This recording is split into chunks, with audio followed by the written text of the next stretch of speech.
I'm Julia, 65, standing in the middle of my living room, once filled with warmth and cherished memories. I'm now surrounded by an eerie silence. The house feels foreign, as if it's been invaded by strangers.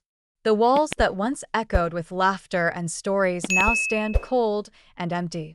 I can't believe how quickly my life has turned upside down. It all started when I returned from a 2-week trip to visit my brother in Florida. After a long and tiring journey, all I yearned for was the comfort of my own home. But as I pulled up in front of the house, what I saw made my blood run cold. My suitcases were neatly lined up on the sidewalk, and a note was tucked under the handle of the largest one. If you want to stay, the shed is available. Love, your daughter-in-law, Lily. I stood there, rain clouds gathering overhead, my hands trembling as I read the words again and again. This house had been my sanctuary for 40 years. I built it with my late husband, Carl, when our son, Ethan, was just a toddler. We planted the trees in the yard, painted every room with so much love and care.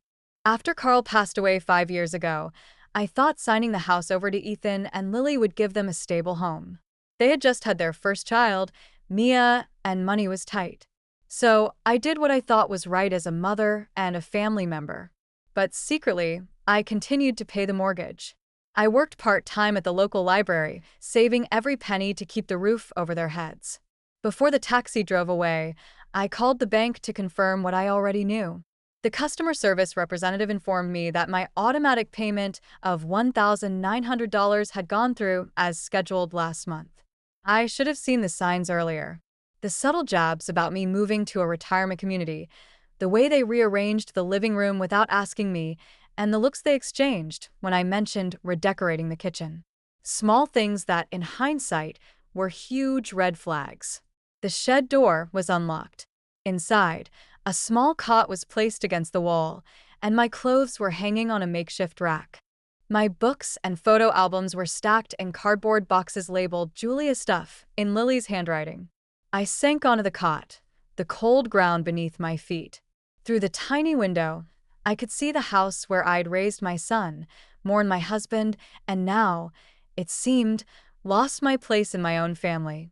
My phone buzzed with a text from Ethan. "Mom, we need the space.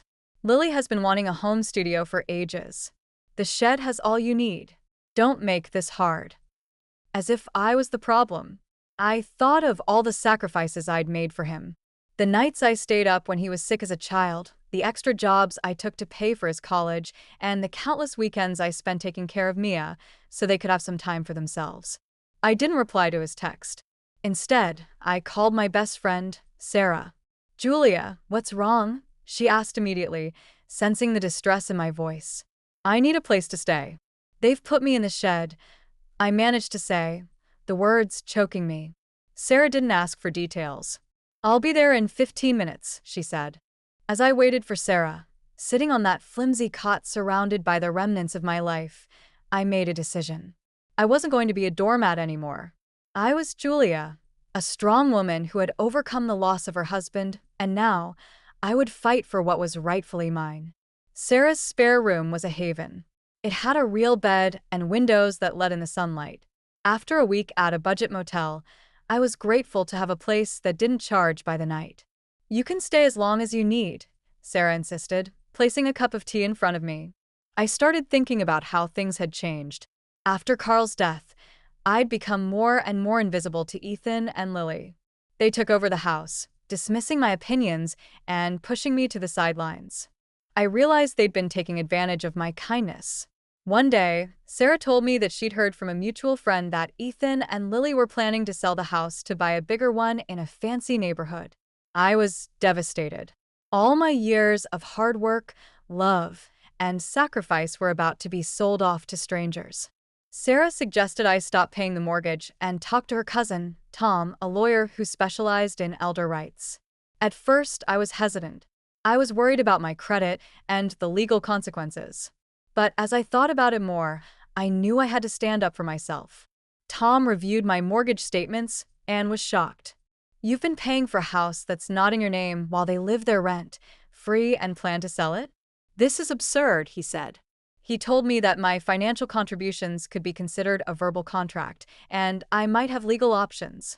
Before taking any legal action, I decided to have one last conversation with Ethan and Lily. I stood on the porch of my own house, my heart pounding as I rang the doorbell. Lily answered, her surprise quickly replaced by a fake smile. "Julia, we weren't expecting you." I told them I knew about their plan to sell the house. Ethan looked away, avoiding my gaze. "We were going to tell you once everything was settled," he said. I took a deep breath and said, "I've been paying the mortgage for the past 5 years. Every month, $1,900 from my account to keep this place going." Lily shrugged and said, "That was your choice. We never asked you to do that."